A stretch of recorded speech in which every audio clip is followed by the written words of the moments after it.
देखिए आज हम क्लास 9 की एक्सरसाइज 12.1 का क्वेश्चन नंबर पहला लिया हूं। क्वेश्चन नंबर पहला क्या कह रहा है, एक यातायात संकेत बोर्ड पर आगे स्कूल है। ये लोग आप लोग देखते होंगे जहां पे भी स्कूल है वहां पे एक बोर्ड लगा रहता है, उसमें क्या लिखा है, स्कूल है लिखा है। और ये भुजा कितना है, ये वाले एक समबाहु त्रिभुज है। तो यातायात बोर्ड में जो स्कूल लिखा है वो कैसे शेप की है, किस शेप की है, त्रिभुज का। ए बी सी त्रिभुज है। इसमें लिखा क्या है, स्कूल, आगे स्कूल है। क्या लिखा है इसमें, आगे स्कूल है। समझा, समझा कि नहीं। ये त्रिभुज शेप का है, इसके अंदर लिखा है आगे स्कूल है। अब इस त्रिभुज का भुजा कितना दिया है, तो ये भी ए है क्योंकि समबाहु बोला ना, तो ये भी क्या है, ए है, ये भी ए है। समझ में आया इतना तक। ये कौन सा त्रिभुज है, समबाहु त्रिभुज। इतना तक समझ में आ गया कि नहीं। इसके बाद क्या बोल रहा है कि आकार है, हिरण्स का सूत्र प्रयोग करके बोर्ड का क्षेत्रफल, मतलब इसका क्षेत्रफल निकालना है। कौन सी सूत्र यूज करके, हिरण। तो पहले हिरन सूत्र क्या होता है आपको जानना बहुत जरूरी है। तो हिरन सूत्र क्या होता है, इस क्वेश्चन का हल करते हैं। हिरन्स फॉर्मूला क्या होता है, मैं इंग्लिश में लिखा, आप लोग हिंदी में लिख लीजिएगा। हिरन्स फॉर्मूला बराबर क्या लिखोगे, under root s, s minus a, s minus b और एस माइनस सी। ठीक है। एस क्या है, एस बराबर है अर्ध परिसीमा। क्या है, अर्ध परिसीमा बोलो चाहे परिमाप बोलो, सेम बात है। अर्ध परिमाप किसका, त्रिभुज का। ठीक। अब इस फॉर्मूले को यूज करके इस त्रिभुज का क्या निकालना है मेरे को, क्षेत्रफल। एस बराबर क्या होता है, a plus b plus c by 2। कहने का मतलब त्रिभुज की तीन भुजा को जोड़ के 2 से भगा दे दो, अर्ध परिसीमा निकल जाता है। ठीक ना। अब इसी का हेल्प से इस त्रिभुज की क्षेत्रफल हम निकालेंगे। तो देख लो कैसे निकाल रहा हूं।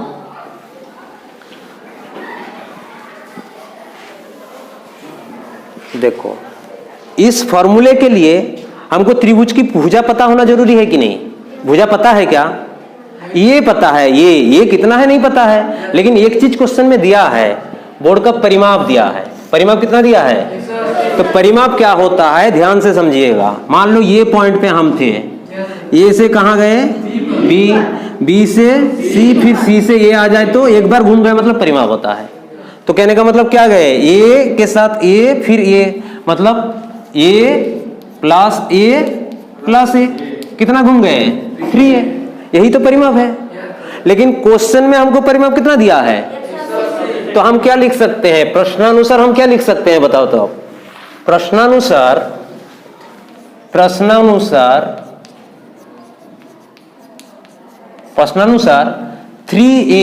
3a किसके बराबर हो जाएंगे बताओ, 180 के साथ।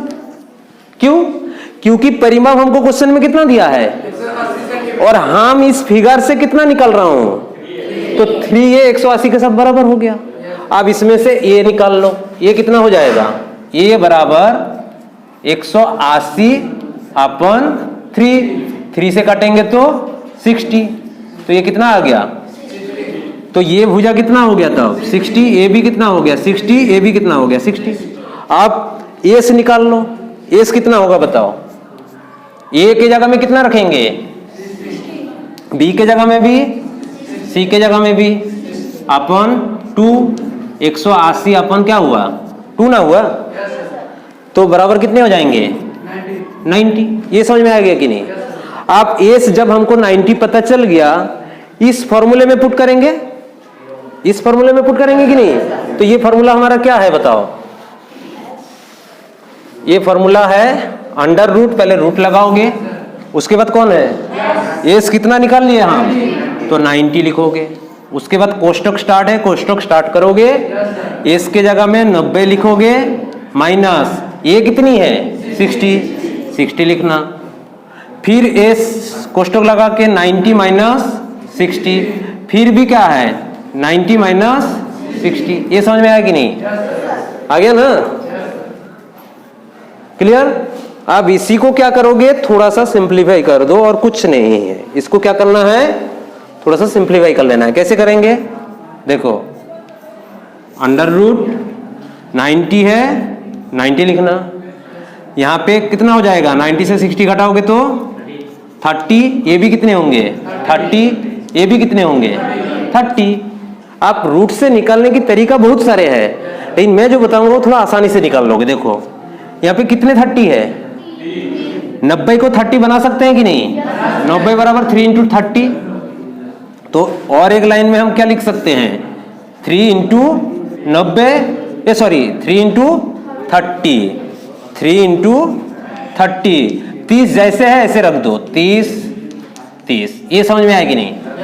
अब 2 30 में से कितने 30 निकलेगा, ये 2 में से ये 3 निकल पाएगा क्या, 3 अंदर में रह जाएगा। तो ये बराबर तब कितने हो जाएंगे, 30 और 30 को इंटू करके ऐसे 30 30 मत करना, ऐसे करके 0 0 ऐसे मत करना। यहाँ पे आसान तरीका क्या है, थोड़ी टाइम के लिए 0 दोनों को भूल जाओ, 3 और 3 इंटू करोगे तो कितना होगा, कितने 0 है, 2 0 लिख दो, √3। ये समझ में आया कि नहीं? अब दिया था मेरे को क्या, सेंटीमीटर में, तो यहाँ पे क्या लिखोगे, सेंटीमीटर स्क्वायर। ये हम किस फॉर्मूले से निकाला, हीरन्स फॉर्मूला। लेकिन समबाहु त्रिभुज का भी एक सूत्र होता है क्षेत्रफल निकालने का। समबाहु त्रिभुज का क्षेत्रफल क्या होता है, समबाहु त्रिभुज का क्षेत्रफल बराबर क्या होता है, √3/4 इंटू भुजा स्क्वायर। क्या बोला, भुजा स्क्वायर, समझे? आप बताओ भुजा हम कितना निकाल लिए, 60, तो √3/4 लिखेंगे इंटू 60 का स्क्वायर। ये समझ में आया कि नहीं? आप बताओ √3/4 60 का स्क्वायर मतलब कितने बार लिखेंगे, 2 बार 60, 60 इंटू 4 से काटोगे तो कितना होगा बताओ, ये 15 4 60 ना, 15 और 60 को गुणा करोगे तो 900, √3 सेंटीमीटर स्क्वायर। देखो समबाहु त्रिभुज की क्षेत्रफल वाले सूत्र से भी आ जा रहा है वही वैल्यू, हीरन्स के फॉर्मूले में भी वही आ रहा है। समझ में आ गया ना आप लोग को ये क्वेश्चन? चलो ठीक है।